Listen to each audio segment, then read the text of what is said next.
So hello dear student, কেমন আছো? I hope প্রত্যেকে শুধু ভালো না ভীষণ ভালো আছো। স্ক্রিনের উপরে যে প্রশ্নটা দেখা যাচ্ছে, প্রথমে আমরা মন দিয়ে পড়বো, বুঝবো, তারপর অঙ্কটা করবো। ওকে, কি বলেছে দেখো।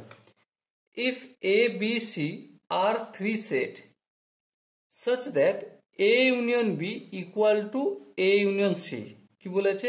A union B equal to A union C একটা শর্ত বলেছে। আর কি বলেছে? A ইন্টারসেক্ট আছে না? হ্যাঁ, সরি, এটা ইন্টারসেক্ট চিহ্ন হবে।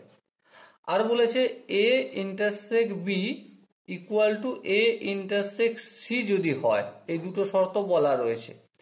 তো আমাদের অপশন এ আছে এ ইকুয়াল টু বি হবে, নাকি বি ইকুয়াল টু সি হবে, নাকি এ ইকুয়াল টু সি হবে, নাকি A equal to B equal to C হবে, কোনটা আমাকে বলতে হবে।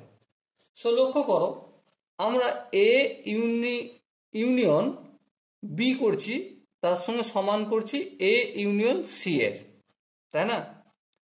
আবার দেখো এ ইন্টারসেক্ট বি করছি, তার সঙ্গে সমান করছি এ ইন্টারসেক্ট সি এর।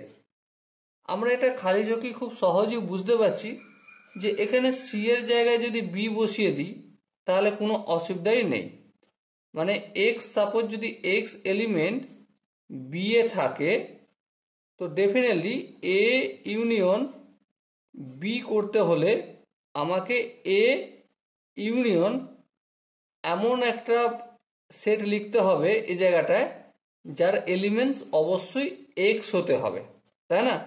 তো একমাত্র যখন এখানে যদি সি লিখি, তার মানে সি এর এলিমেন্টস এক্স হতে হবে, না হলে কখনোই ম্যাচ করবে না।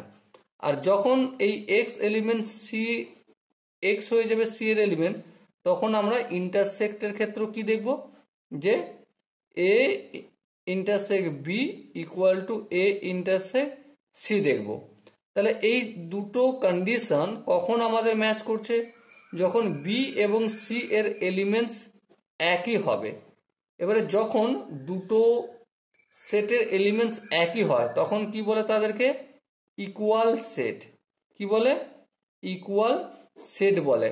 তার মানে বি ইকুয়াল টু সি কি আমরা বলতে পারি? হ্যাঁ, বলতে পারি। সো ডিয়ার স্টুডেন্ট, এখানে যে চারটে অপশন আছে তার মধ্যে কোন অপশনও ঠিক? অবশ্যই অপশন বি, যেখানে বি ইকুয়াল টু সি লেখা আছে, ওটাই হবে আমাদের সঠিক আনসার।